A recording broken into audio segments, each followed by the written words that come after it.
senang rasanya mengetahui bahwa teman-teman masih setia bersama kami tentunya dalam siaran pendidikan interaktif. Masih bersama saya Asti Mokhtar dan juga Bapak Dayat Sumanta. Beliau mengajar di SMA Negeri 35 Jakarta.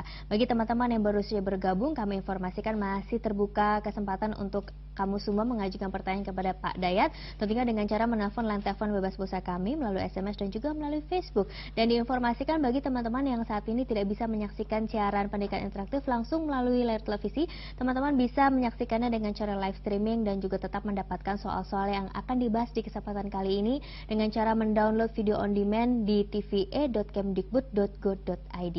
Baik, sebelum kita akan melanjutkan pembahasan mengenai pendapatan nasional, seperti biasa ya, kita akan menyaksikan sebuah video bersama-sama. Silakan.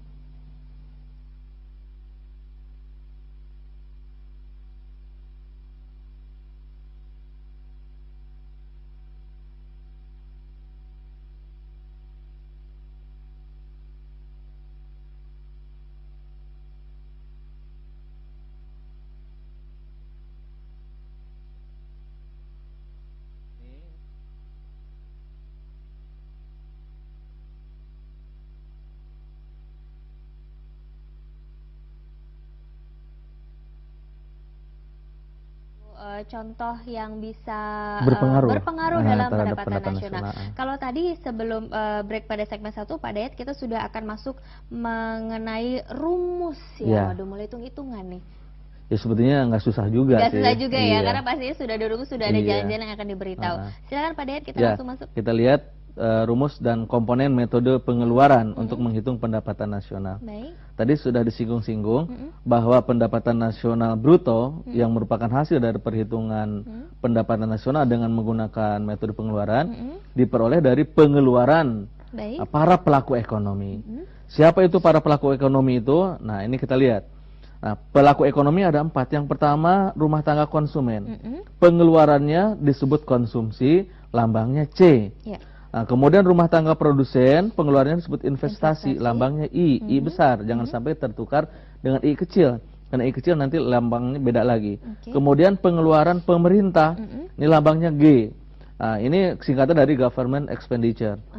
Kemudian pengeluaran masyarakat luar negeri, ini selisih antara ekspor dan impor.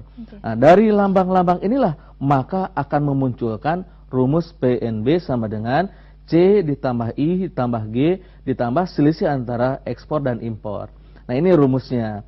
Nah, jadi jangan sampai tertukar dengan menggunakan metode produksi yang tadi.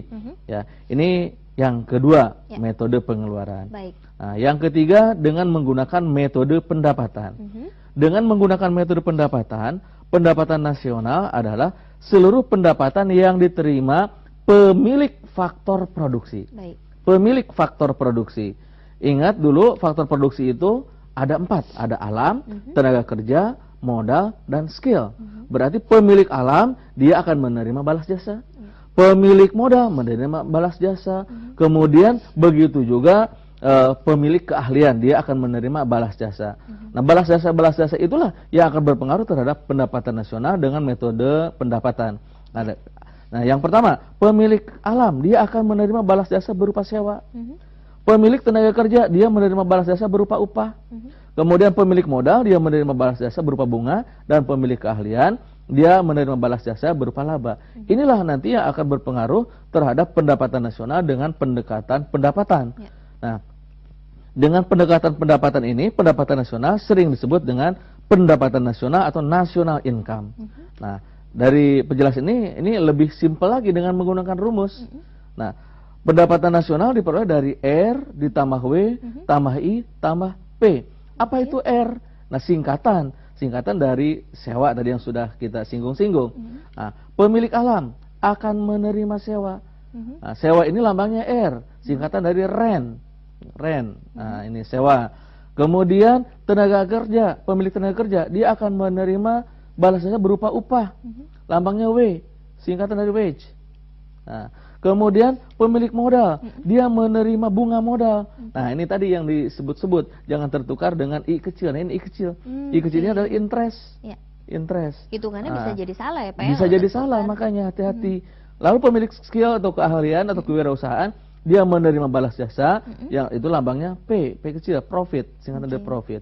Nah, inilah yang akan dihitung, dijumlahkan secara nasional. Ini akan mempengaruhi pendapatan nasional dengan pendekatan pendapatan. Ya. Nah, itu 3 metode yang berpengaruh terhadap pendapatan nasional. Sudah dijelaskan, rumus sudah diberikan. Kira-kira sekarang kita cocok coba nih, Pak, waktunya untuk latihan soalnya. Oh iya, kita coba latihan soalnya yang berhubungan dengan ini ya. Baik. Nah, coba siapkan alat tulisnya, siapkan pulpennya, perhatikan di sini. Data untuk menghitung pendapatan nasional dalam jutaan di negara X, Y, Z. Ya. Perhatikan di situ ada pengeluaran negara. Pengeluaran negara tadi lambangnya G. Kemudian ada pendapatan upah atau gaji, lambangnya W. Kemudian pendapatan sewa, lambangnya R. Konsumsi masyarakat, C lambangnya. Ekspor, X. Kemudian investasi, I besar. Lalu impor, nah impor lambangnya M. Kemudian pendapatan bunga, tadi bunga itu I, interest, I kecil. Laba usaha, profit. Nah, kita lihat dulu apa yang diminta oleh soal ini. Nah, soal ini meminta berdasarkan data di atas, maka pendapatan nasional negara XYZ jika dihitung dengan menggunakan pendekatan pengeluaran. Ingat tadi, pendekatan pengeluaran itu menghitung pengeluaran yang dilakukan oleh para pelaku ekonomi. Nah, berarti apa yang dihitung? Nah, berarti pengeluarannya apa? Yaitu mulai dari C, pengeluaran rumah tangga konsumen 15 juta. Ya. Lalu pengeluaran yang dilakukan oleh perusahaan investasi 9.000 di sini. Ya 15.000 tambah 9.000. Pengeluaran yang dilakukan oleh negara 8.000. Lalu ditambah dengan selisih antara ekspor 5.500 dan impor 6.000. Nah, coba dihitung. Nah, coba lihat bandingkan jawabannya.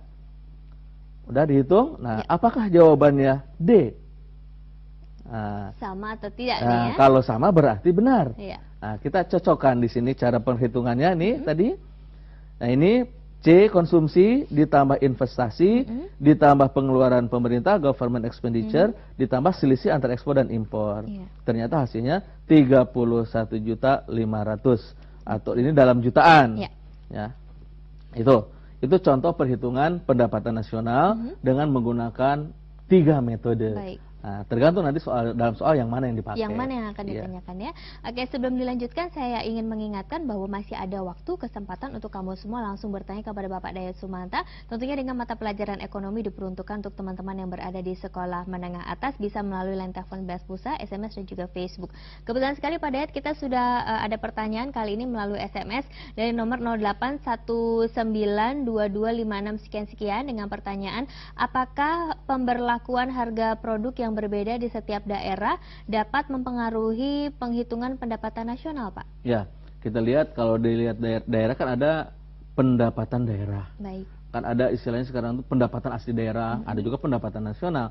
Nah, bagaimana pemberlakuan harga yang berbeda? Kalau produknya sama harga berbeda ya sudah pasti berpengaruh terhadap pendapatan dari daerah yang bersangkutan.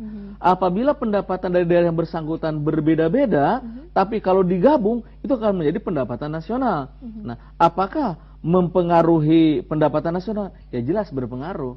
Nah, pengaruhnya tapi tidak terlalu dirasakan karena pendapatan nasional intinya adalah kumpulan dari pendapatan-pendapatan yang diperoleh daerah. Nah, itu ya. Oke, sudah dijawab pertanyaan dari teman kita melalui SMS dan kami masih mengundang partisipasi dari teman-teman yang lain yang juga ingin mengajukan pertanyaan. Silakan line telepon Bebas Pulsa, SMS dan juga Facebook. Ingat nanti pada segmen terakhir kami akan menggelar kuis kuadran cerdik cepat cermat ceria. Sambil menunggu pertanyaan berikutnya Pak, kita akan lanjut lagi membahas materi. Kalau tadi sudah kita masuk pada hitung-hitungan ya dengan menggunakan rumus pengeluaran pendapatan pengeluaran dan produksi. Betul sekali dan sekarang ini kita akan lanjut lagi mengenai konsep pendapatan nasional ya. Silakan. Nah, ini juga harus benar-benar pemahamannya jangan sampai tertukar nanti. Konsep yang pertama disebut produk domestik bruto atau gross domestic product. Nah, ini diartikan sebagai seluruh barang dan jasa yang dihasilkan oleh seluruh warga masyarakat, termasuk warga negara asing di suatu negara dalam periode tertentu biasanya 1 tahun. Ini namanya produk domestik bruto. Jadi produk domestik bruto ini berarti pendapatan nasional dilihat dari segi kewilayahan. Nah, jadi kalau ada orang Indonesia, orang asing memproduksi di Indonesia, akan menjadi produk domestik bruto Indonesia. Jadi tidak dilihat siapa yang memproduksinya, asalkan ada di Indonesia, berarti produk domestik bruto Indonesia. Baik. Nah, kemudian kita lihat produk nasional bruto. Nah, di sini ada kata nasional. Berarti di sini lihat adalah segi nasionalismenya, segi kewarganegaraannya. Nah, kalau tadi warga asing dihitung, nah sekarang produk warga negara asing di negara kita tidak dihitung. Tapi produk warga kita yang kerja di luar negeri dihitung, digabung.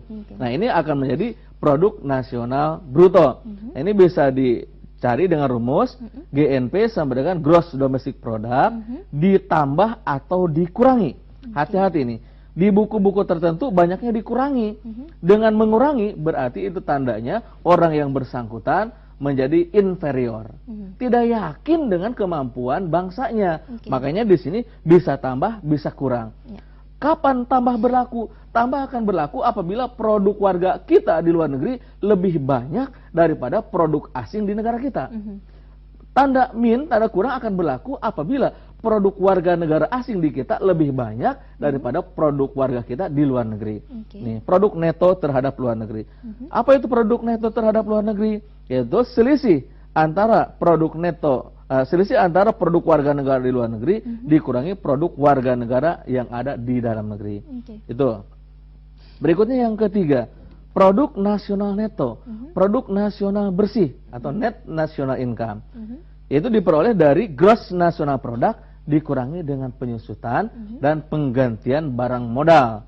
Jadi di situ langsung sudah ada penyusutannya. Berikutnya kita lihat yang keempat, pendapatan nasional neto. Nah, di sini sudah berupa pendapatan, bukan lagi produk, berarti sudah berupa uang di sini. Nah, diperoleh dari net nasional product dikurangi pajak tidak langsung. Apa itu pajak tidak langsung? Ya, pajak yang bisa dibebankan kepada pihak ketiga.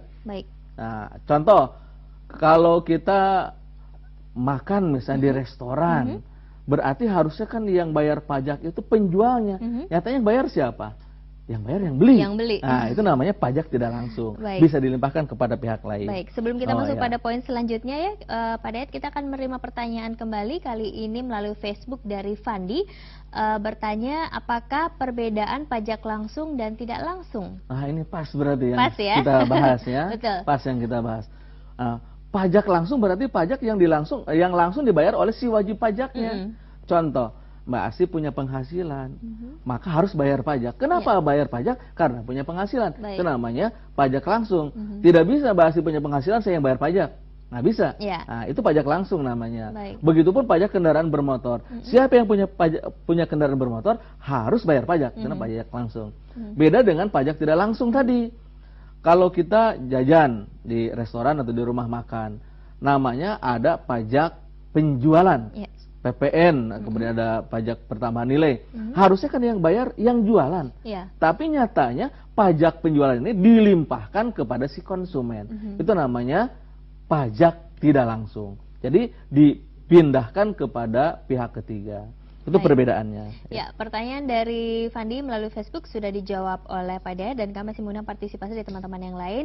Silakan bertanya melalui yang telepon Bas Pulsa, SMS dan juga Facebook. Sekarang kita akan lanjut lagi sampai poin kelima tadi Pak, yang sempat terhenti. Baru keempat. Ya, sekarang masuk kelima, sekarang kita yang kelima, pendapatan perseorangan atau personal income. Nah, pendapatan perseorangan ini diperoleh dari net national income ditambah transfer payment. Transfer payment ini berarti pembayaran yang kita rasakan, yang kita terima kembali.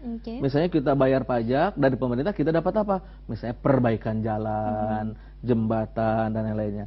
Dikurangi jaminan sosial, asuransi, laba ditahan dan pajak perseorangan. Itu personal income.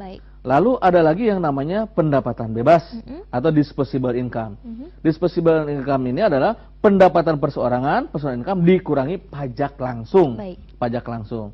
Lalu yang terakhir ada namanya pendapatan yang dibawa pulang atau take home pay. Nah, itu pendapatan yang benar-benar menjadi milik kita, yaitu pendapatan bebas dikurangi dengan pengeluaran-pengeluaran yang menjadi kewajiban pribadi. Termasuk kalau masih punya penghasilan, sudah dikurangi pajak, bayar arisan juga, bayar cicilan rumah, cicilan mobil. Nah, itulah take home pay. Pendapatan yang dibawa pulang yang siap untuk kita belanjakan sesuai keperluan kita. Baik, baru saja Pak Dayat menjelaskan mengenai konsep dari pendapatan nasional. Kira-kira apa sih tujuan kita menghitung pendapatan nasional? Sesaat lagi akan disampaikan oleh Pak Dayat. Dan kami juga masih membuka kesempatan untuk teman-teman semua bertanya melalui lantai telepon pulsa, SMS dan juga Facebook. Namun sesaat lagi karena siaran pendidikan interaktif akan segera kembali selain berikut ini.